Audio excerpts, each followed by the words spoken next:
आप में से कोई ऐसा है जिसने आज तक कोई बुक ही नहीं पढ़ी है? बताओ। आई एम अज्यूमिंग आप आए हो, वीडियो देख रहे हो, तो आपने बुक्स तो देखी होंगी। तो क्या कभी कोई बुक स्टार्ट होती है तो क्या सीधे चैप्टर 1 से स्टार्ट हो जाती है?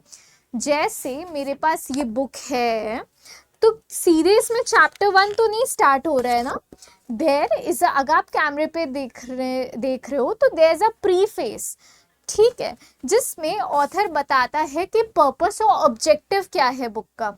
उसी तरह से जो हमारा इंडियन कॉन्स्टिट्यूशन है उसमें भी एक प्रियम्बल है जो कॉन्स्टिट्यूशन का पर्पस, ऑब्जेक्टिव्स और फिलॉसफी बताता है। हेलो एवरीवन, मेरा नाम है अदीबा और आज हम पढ़ रहे हैं प्रियम्बल फ्रॉम इंडियन कॉन्स्टिट्यूशन। तो चलो स्टार्ट करते हैं। सबसे पहला सवाल तो आपको ये दिमाग में आ रहा होगा कि ये प्रियम्बल आया कब। तो जो प्रियम्बल है ये अडॉप्ट हुआ था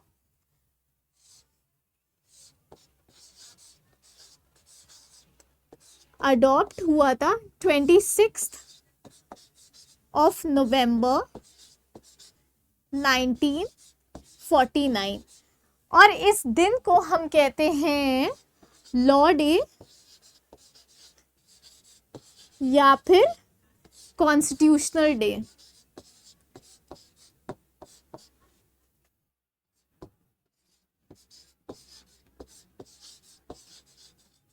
ठीक है, इसे हम संविधान दिवस भी कहते हैं, कॉन्स्टिट्यूशन डे बोलते हैं, sorry not constitutional, constitution day. इसे हम संविधान दिवस भी कहते हैं और ये इन्फोर्स हुआ था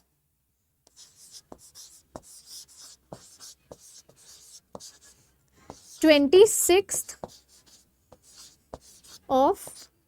जनवरी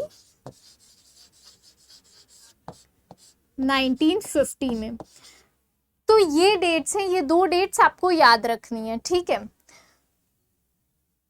अब दूसरा हम आ जाते हैं कुछ इंपॉर्टेंट कोड्स पे। ये जो कोड्स हैं ये आपके क्लैट, पीजी और यूजीसी नेट पे पूछे जाते हैं, तो इसमें you just have to rote learn it, ठीक है। तो पहला कोड है बाय एन.ए. पालखीवाला।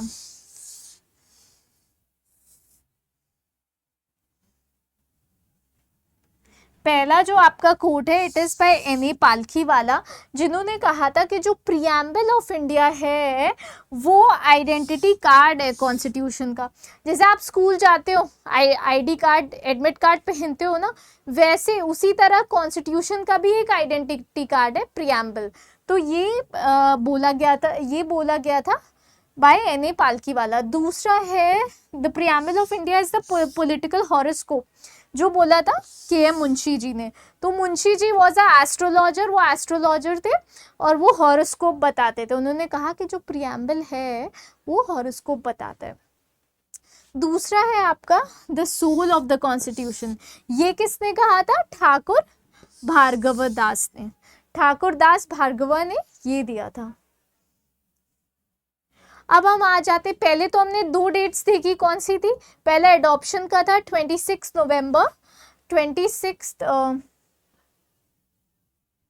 पहले हमने ये डेट देखी 26 नवंबर 1949 जब प्रियम्बल अडॉप्ट हुआ। इनफोर्स कब हुआ? 26 जनवरी 1950, ठीक है।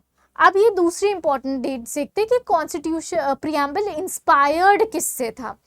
तो जो हमारा प्रियम्बल है वो इंस्पायर था ऑब्जेक्टिव रेजोल्यूशन से, जिसे पास करा था जवाहरलाल नेहरू जी ने, ठीक है। तो 2 और इम्पोर्टेंट डेट्स हैं जो आपको याद रखना है।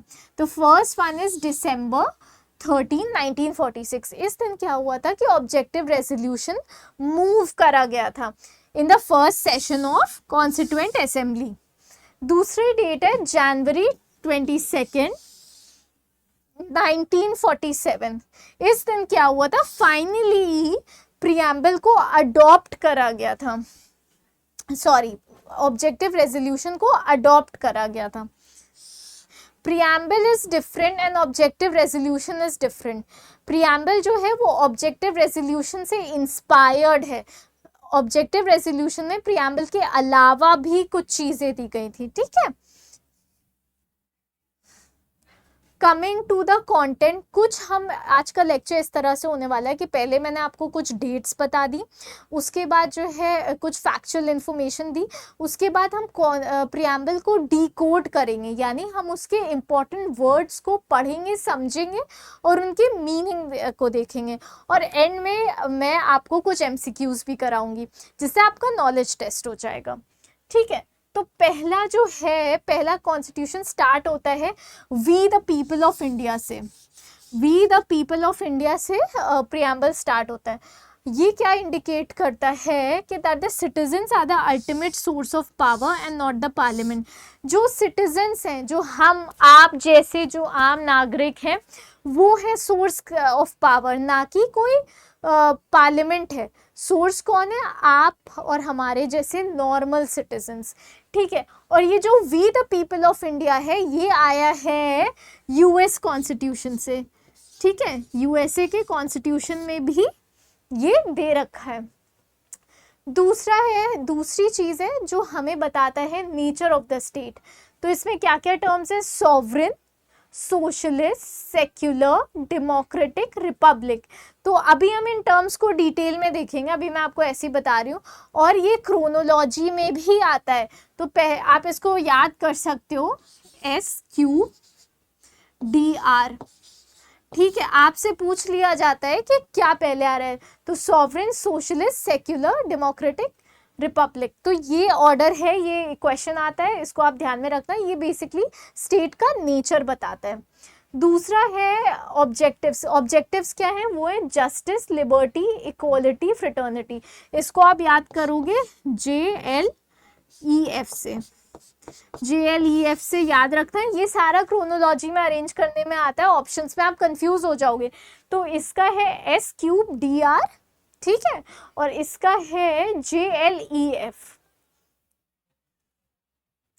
अब जो है कॉन्स्टिट्यूशन में कितने अमेंडमेंट हुए हैं आपको पता होगा। लेटेस्ट 106th अमेंडमेंट है, जिससे वुमेन्स को रिजर्वेशन मिला है in the parliament and as well as in the state legislative assembly.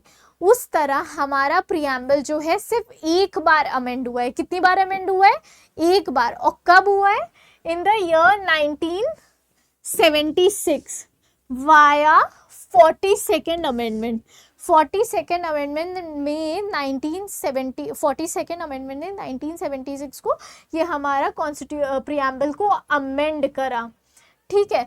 तो क्या क्या अमेंडमेंट्स हुए? तीन वर्ड्स ऐड हुए। कितने? 3 वर्ड्स ऐड हुए, जो कि है सोशलिस्ट, सेक्युलर एंड इंटीग्रिटी। ये जो इंटीग्रिटी है, ये आपका यूनिटी ऑफ द नेशन में ऐड हुआ था, यानी unity and integrity of the nation, ठीक है। तो ये आपने देख लिया। अभी हम इन सारे टर्म्स को लास्ट में डिकोड करेंगे। Coming to the first word, major word, that is sovereign. क्या होता है सॉवरीन? तो सॉवरीन वो होता है जो कि इंडिपेंडेंट होता है। Our Indian state is a sovereign. Sovereign क्या? सॉवरीन है कि वो अपने अफेयर्स खुद मैनेज कर सकता है, किसी और के प्रेशर में नहीं है। कोई वो ट्रस्ट टेरिटरी नहीं है कि उसके इंटरनल अफेयर्स कोई और मैनेज करे, एक्सटर्नल अफेयर्स कोई और, ऐसा नहीं है।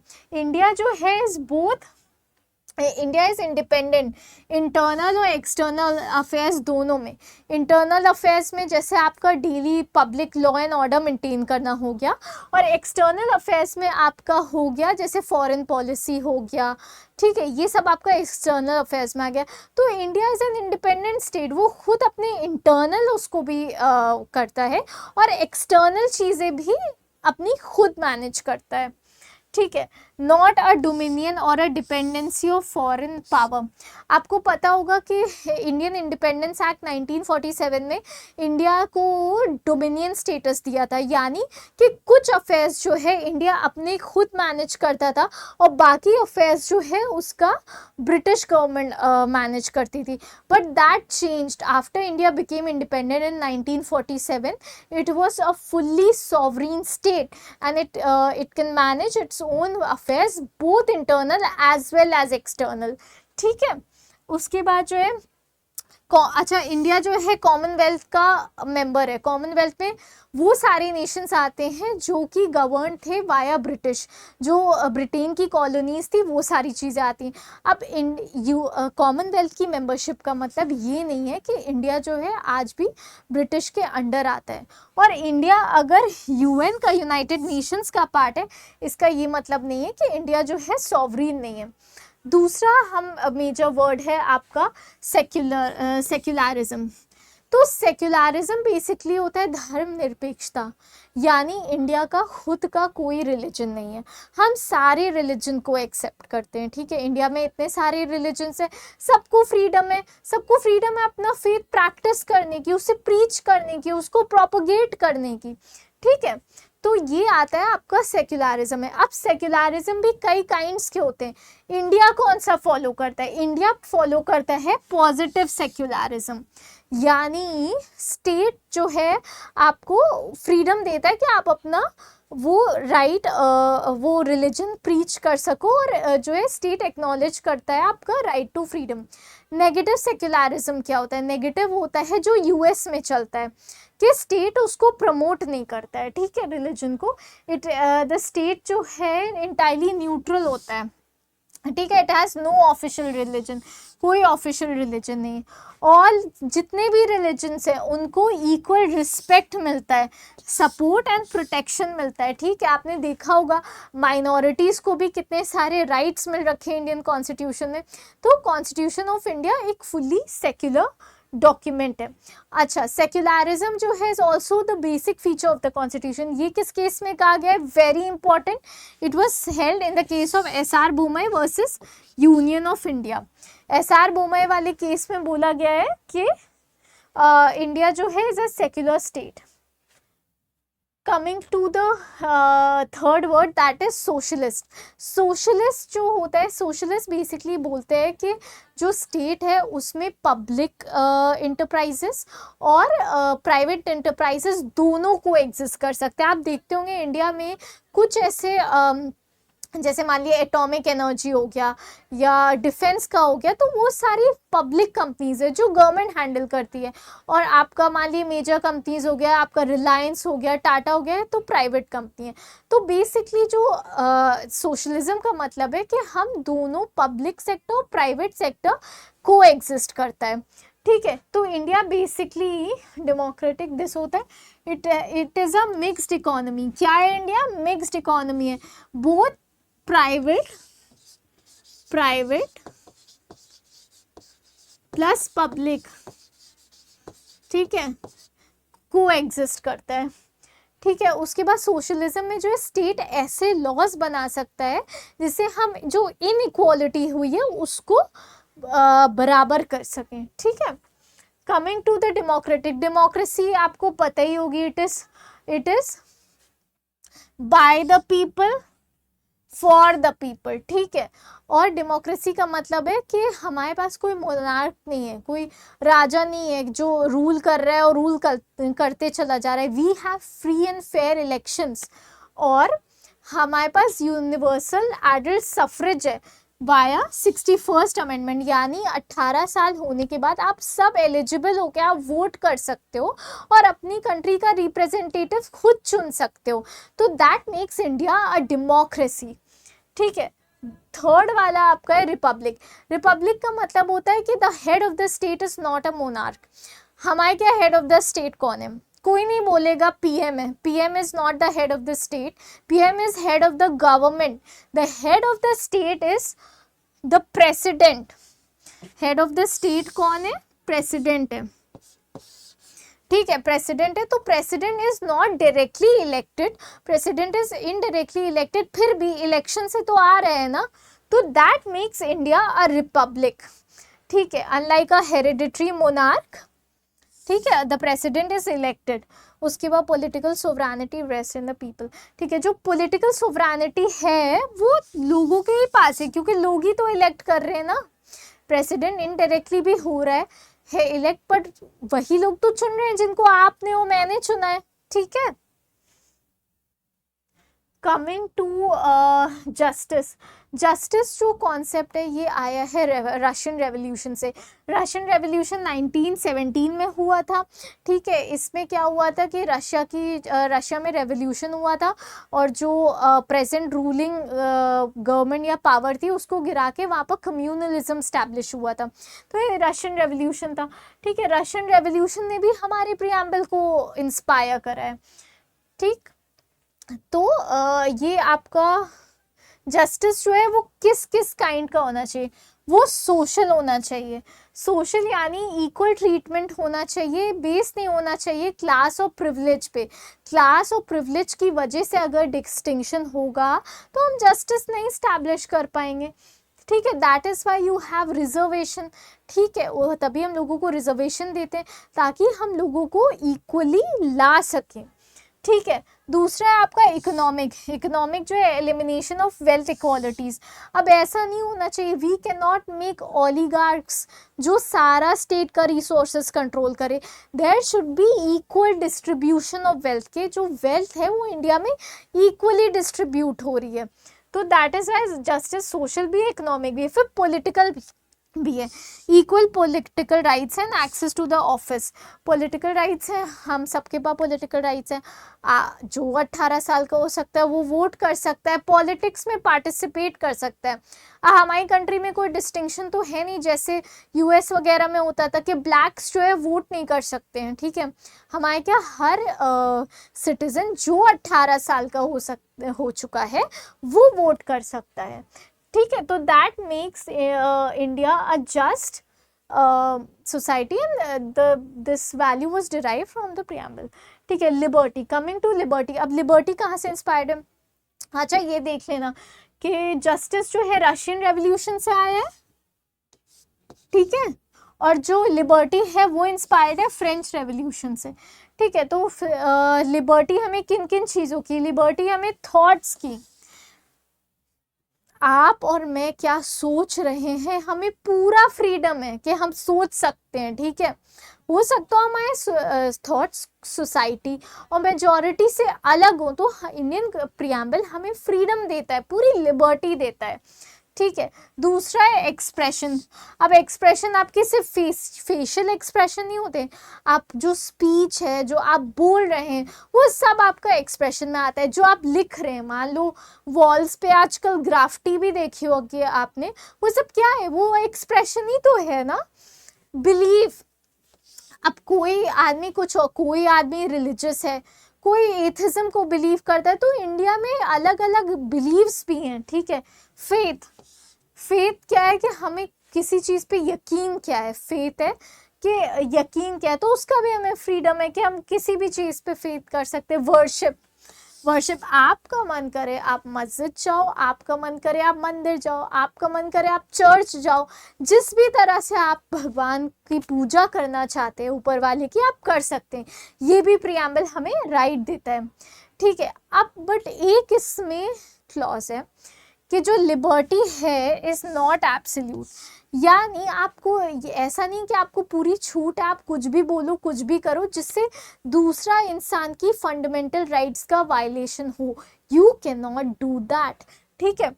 तो बेसिकली हमें लिबर्टी तो है but it is not absolute and is subjected to reasonable restriction by the state. Coming to the next slide, our next topic is equality. तो इक्वालिटी जो होता है, इक्वालिटी जो है बेसिकली हमें किस चीज़ की है, इक्वालिटी हमें स्टेटस की, स्टेटस एंड अपॉर्चुनिटी की।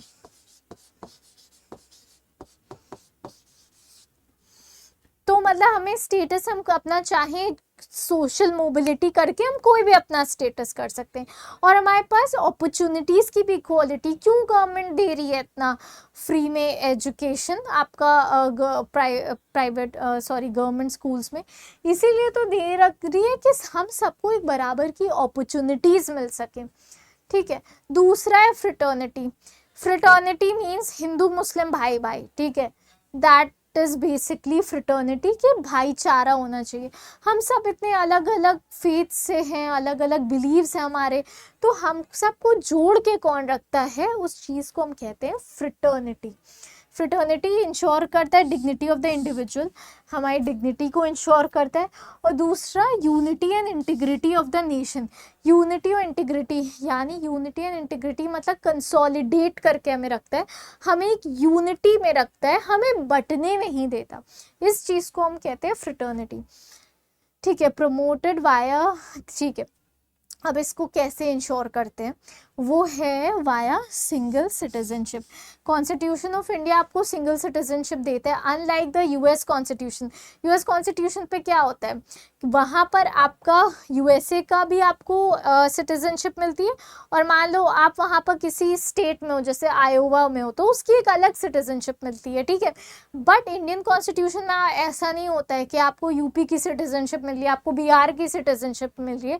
We all are Indians first, ठीक है। तो हमें बेसिकली सिंगल सिटीजनशिप इंश्योर करता है। उसके बाद फंडामेंटल ड्यूटीज़ है, फंडामेंटल ड्यूटीज़ भी आपको पता होगा, ये भी 42nd अमेंडमेंट से आया है, ठीक है। सॉरी, यहाँ लिख देती हूँ 40,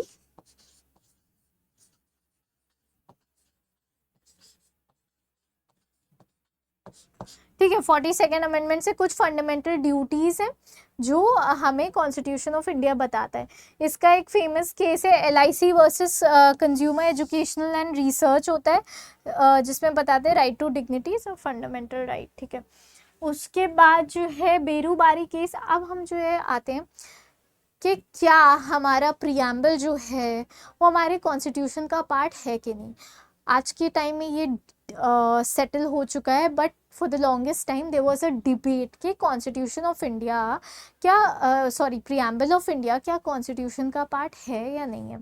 तो पहला एक मेजर केस लॉ आया बेरूबारी यूनियन केस 1960। इसमें जो बोला गया था, इसमें बोला गया था कि preamble is not a part of the constitution, ठीक है, कि प्रियम्बल ऑफ इंडिया जो है कॉन्स्टिट्यूशन का पार्ट नहीं है, ठीक है। और इसमें बोला गया था it is merely key to open the minds of the constitution maker. बोला गया था बस इसकी एक इंटरप्रेटिव वैल्यू है कि भाई आप इसका यूज़ करके कॉन्स्टिट्यूशन मेकर्स के इंटेंट को पता कर सकते हो, ठीक है, अदरवाइज इसका कोई रेलेवेंस नहीं है। दूसरा बोला गया था कि it can not be amended. Berubari case में ये भी बोला गया था कि कॉन्स्टिट्यूशन ऑफ इंडिया को हम लोग अमेंड नहीं कर सकते, बट आपने तो देखा 42nd अमेंडमेंट हुआ ना, 3 चीज़ें ऐड करी थी। क्या क्या ऐड करी थी, सोशलिस्ट, सेक्युलर एंड इंटीग्रिटी। आपने देखा था 3 वर्ड्स ऐड हुए थे, ठीक है। उसके बाद जो है हमारा केशवानंद भारती केस आता है 1973 में। तो इसमें क्या होता कि इसने ओवर रूल कर दिया था बेरूबारी केस को और बोला था कि प्रियम्बल जो है is a part of the constitution.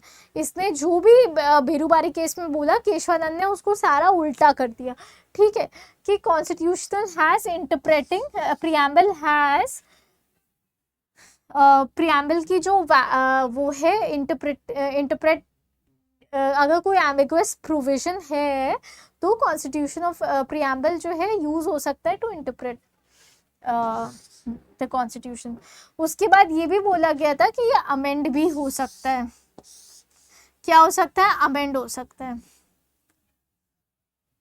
ठीक है। अब ये हमारा हमने सारे मेजर चीज़ें देख ली हैं, ठीक है। अब हम आ जाते हैं कुछ MCQs पे। तो आप मुझे बताओ, the preamble of the Indian Constitution is based on which of the following? Option 1 is Government of India Act 1935. Option B is Objective Resolution.